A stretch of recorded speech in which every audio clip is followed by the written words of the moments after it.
Eventually she contracted HIV because of this activity, and so the guy so she went to a neurologist and started doing some tests, and he did this test where he put a comb in front of her and told her not to touch it, and she immediately picked it up and started combing her hair. He put a pen and paper in front of her and told her to just keep her hand still, automatically started writing, and just was distracted looking for new goals, all of this stuff. And it was just, so she had no impulse control. So it's interesting that it's the difference between the orbitofrontal cortex and the prefrontal cortex, and what damage to different areas of the brain, the different results it can bring out in the person. I think this explains my problem with free open bags of Cheetos. You cannot stop yourself? I can't stop. It doesn't matter. I know I'm trivializing the subject, and I'm sorry, and I'll let it get serious again. But at EA on every other Friday, they have a TGIF thing where it's for the Sims group, and so all the Sims people come out from their cubes, and they put out bags of food and beer, and this thing is studiously non-healthy. They don't have one damn healthy thing out there. It's the worst of the worst, total indulgence. And I sit there and I stuff my fucking face, and I can't stop, even though I know I need to. I can't. I lose my willpower completely. To the point where, I go home on Friday night and I can't eat dinner because I've eaten so much. Yeah, Jeff, you're not trivializing anything. You're making us want to fucking help you. You need an intervention or something, dude. It's really weird.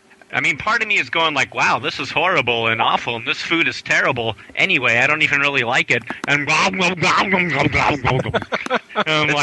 talking to people, and I'm spewing Cheeto dust out them as I'm talking. I can't stop eating.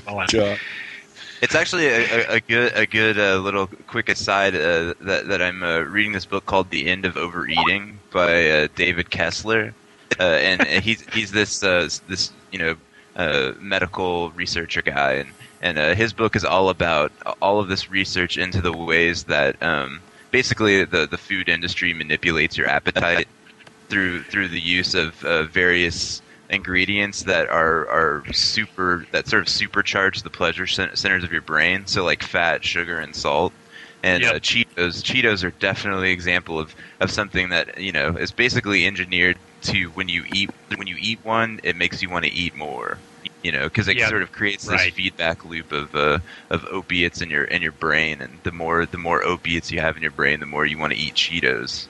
So, yeah, I definitely feel that. I think there's also a psychological problem that I'm aware of with these, which is that when not just Cheetos, but any kind of salty snack food, this stuff when I was a boy in the 60s and 70s was banned from our house because my mom was kind of a nouveau hippie at the time, and so all my friends who were eating this stuff, who had them in their bag lunches and stuff, I was insanely jealous, and I couldn't eat it. It was a forbidden thing. So as soon as I got to college, it's my one guilty pleasure. Still, to this day in my 40s, I see chips, and it's this thing I wasn't allowed to eat.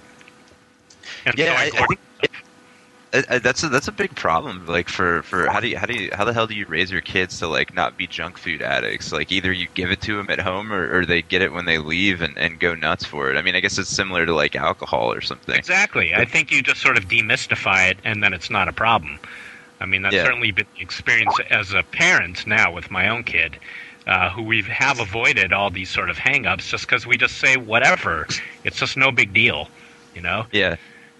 Yeah, I guess go ahead and have that crack.